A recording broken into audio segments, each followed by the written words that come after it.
નમસ્કાર, આપ જોઈ રહ્યા છો નેશન પ્લસ ન્યૂઝ. હું છું આપની સાથે હેતલ ભગત. પ્રધાનમંત્રી નરેન્દ્ર મોદીના નેતૃત્વવાળી સરકારે છેલ્લા કેટલાય સમયથી દેશના વિકાસ માટે અડચણરૂપ એવા વિવિધ મુદ્દાઓને સ્ટ્રીમલાઇન કરવા માટેની કવાયત હાથ ધરી છે, જેમાં વકફ બિલથી માંડીને વન નેશન વન ઇલેક્શન અને યુનિફોર્મ સિવિલ કોડનો સમાવેશ થાય છે. વકફ બિલને રાષ્ટ્રપતિ તરફથી માન્યતા મળ્યા બાદ ભારતીય જનતા પાર્ટી દ્વારા સમગ્ર દેશમાં વન નેશન વન ઇલેક્શન અને યુનિફોર્મ સિવિલ કોડ પ્રત્યે દેશભરમાં એક હકારાત્મક અભિગમ કેળવાય એ દિશામાં પ્રયત્ન શરૂ કરી દેવામાં આવ્યા છે, જેના ભાગરૂપે વડોદરાના સાંસદ ડોક્ટર હેમાંગ જોશી અને અકોટાના ધારાસભ્ય ચૈતન્ય દેસાઈ દ્વારા શહેરના જાણીતા સોશિયલ મીડિયા ઇન્ફ્લુએન્સર્સ સાથે એક બેઠકનું આયોજન કરવામાં આવ્યું હતું. આ બેઠકમાં જાણીતા રેડિયો જોકી,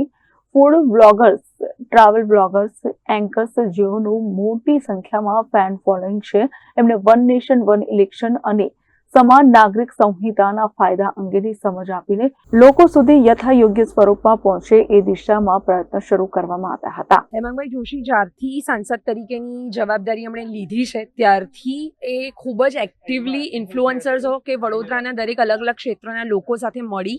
અને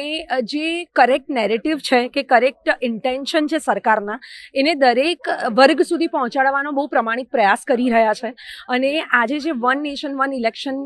નો મોટિવ હતો એ વડોદરાના બધા જ ઇન્ફ્લુએન્સર લોકો જે હતા કે જેમના ઘણા બધા હજારો ફોલોવર્સ છે સોશિયલ મીડિયા પર, એમના થકી જે સાચો નેરેટિવ છે એ સમાજના દરેક વર્ગ સુધી કરેક્ટ વેમાં પહોંચાડવાનો એમનો એક પ્રમાણિક પ્રયાસ હતો. ખૂબ સરસ ચર્ચા થઈ છે અને એમણે એમના સરકાર તરફથી જે મુદ્દાઓ હતા, જે ક્લેરિટી અમને જોઈતી હતી એ એમણે આપી છે ને અમારા ઘણા બધા પ્રશ્નો હતા એ એમણે સાંભળ્યા છે ને એના પણ અમને સમાધાન આપ્યા છે. જી હા, એટલે જે સોશિયલ મીડિયામાં મારા જે ફોલોઅર્સ છે તો રીલ થકી કે વિડીયોઝ થકી જે વન નેશન વન ઇલેક્શનનો મોટિવ છે એને હું કઈ રીતે આગળ વધારી શકું એના માટેને એમણે ઘણા બધા અમને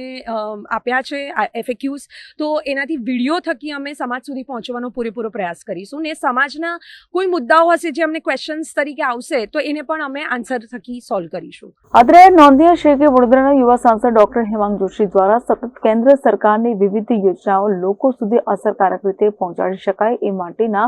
નીત નવા પ્રયોગો કરાઈ રહ્યા છે, જેના ભાગરૂપે આયોજિત આ બેઠકમાં ઉપસ્થિત સોશિયલ મીડિયા ઇન્ફ્લુએન્સર્સ આગામી દિવસોમાં દેશના સાચા બ્રાન્ડ એમ્બેસેડર્સ બનીને લોકો સુધી વિવિધ મુદ્દાઓ લાવશે એવો આશાવાદ સાંસદ ડોક્ટર હેમાંગ જોશીએ વ્યક્ત કર્યો હતો. વડોદરાના તમામ ઇન્ફ્લુએન્સર્સ કે જે મોટા આરજેસ હોય, ફૂડ બ્લોગર્સ હોય, ટ્રાવેલ બ્લોગર્સ હોય અને બીજા ઇન્ફ્લુએન્સર્સ એન્ટરપ્રેનર્સ હોય, તેઓ સાથે મળી અને આજે વન નેશન વન ઇલેક્શન કે જે આદરણીય વડાપ્રધાનશ્રીનું જે એક સંકલ્પ છે અને એને લઈને એના શું ફાયદા ગેરફાયદા, એમના મનમાં કોઈ સવાલો, આ તમામ બાબતે વિસ્તૃતથી આપણા અકોટા વિસ્તારના ધારાસભ્ય શ્રી ચૈતન્યભાઈ દેસાઈ સાથે મળી અને અમે ચર્ચા કરી છે, લોકોના પ્રતિભાવો પણ સાંભળ્યા છે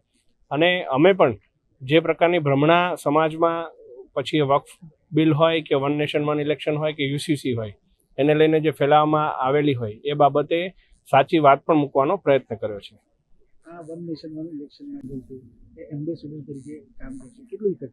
જી ચોક્કસ.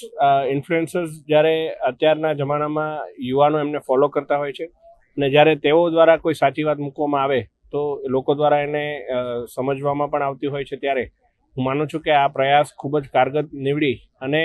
વિકસિત ભારતનો જે પ્રયાસ છે એમાં મદદરૂપ થશે. કેમેરામેન નવનીત પરમેશ સાથે Satyam Nawajkar, nation plus news Vadodara. સમાચારોના સતત અપડેટ મેળવવા માટે અમારી નેશન પ્લસ ન્યૂઝની YouTube ચેનલને સબસ્ક્રાઇબ કરો, બેલ આઇકન દબાવો અને જોડાયેલા રહો ફેસબુક, ઇન્સ્ટાગ્રામ અને ટ્વિટર પર.